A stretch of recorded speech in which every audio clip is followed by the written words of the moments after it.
Helen Keller, The Story of My Life, Chapter 21, Part 2. It seems strange that my first reading of Shakespeare would have left so many unpleasant memories. The bright, gentle, fanciful plays, the ones I like best now, appeared not to have impressed me at first, perhaps because they reflected the habitual sunshine and gaiety of a child's life. But there is nothing more capricious than the memory of a child, what it will hold and what it will lose. I have since read Shakespeare's plays many times and know parts of them by heart, but I cannot tell which of them I like best. My delight is in them as varied as my moods. The little songs and sonnets have a meaning for me as fresh and wonderful as the dramas, but, with all my love for Shakespeare, it is often weary work to read all the meanings into his lines which critics and commentators have given them. I used to try to remember their interpretations, but they discouraged and vexed me, so I made a secret compact with myself not to try any more.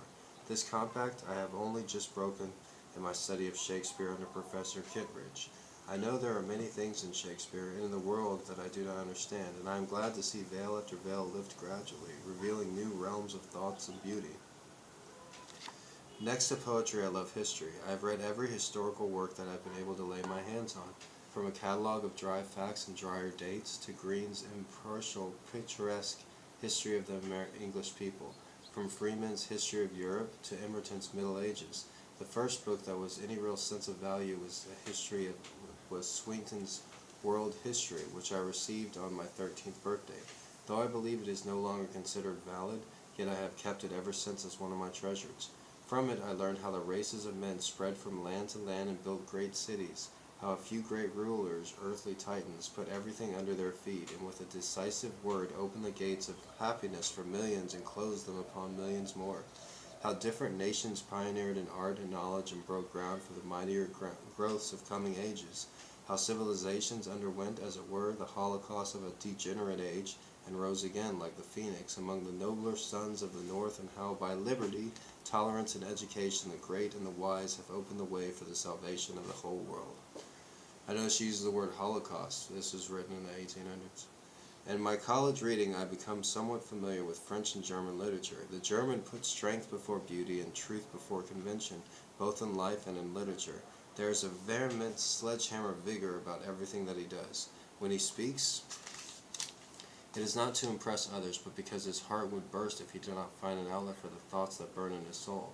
Then, too, there is in German literature a fine reserve, which I like, but its chief glory is the recognition I find in it the redeeming potency of woman's self-sacrificing love, that thought that pervades all German literature and is mystically expressed as Goethe's Faust. All things transitory, but as symbols are sent, earth insufficiently, here grows to event. The indescribable, here it is done. The woman's soul leads us upward and on. Of all the French writers that I have read, I like Molière and Racine best. There are fine things in Balzac and passages in Mirabeau which strike one like a keen blast of sea air. Alfred de Musset is impossible. I admire Victor Hugo. I appreciate his genius, his brilliancy, his romanticism, though he does not one of his literary passions.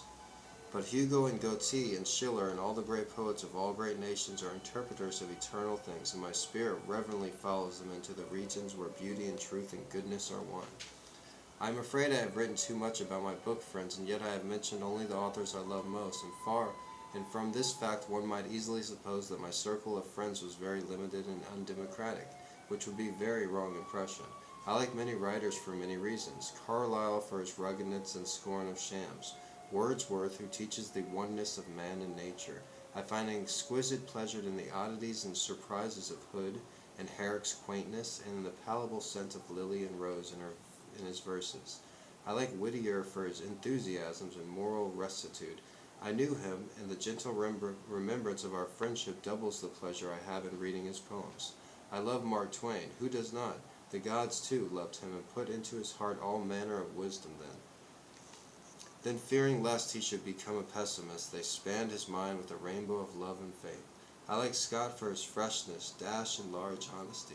I love all writers whose minds, like Lowell's, bubble up in the sunshine of optimism, fountains of joy and goodwill, with occasionally a splash of anger, and here and there a healing spray of sympathy and pity.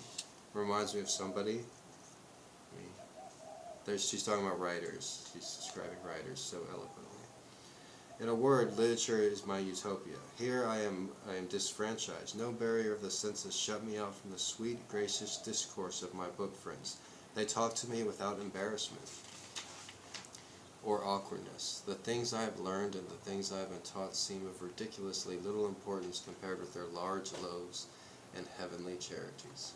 I wouldn't say that's that's a great description. The second part of chapter 21 was a great description by Helen Keller of writers.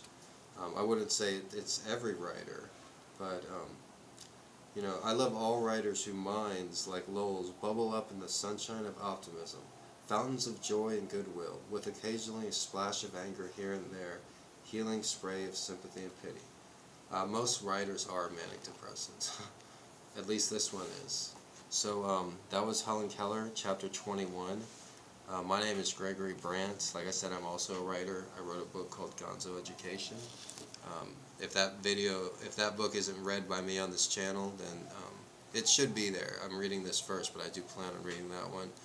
And since these are becoming popular after the fact, it's probably there as you're watching this right now. So feel free to check out my other channels, and have a nice day.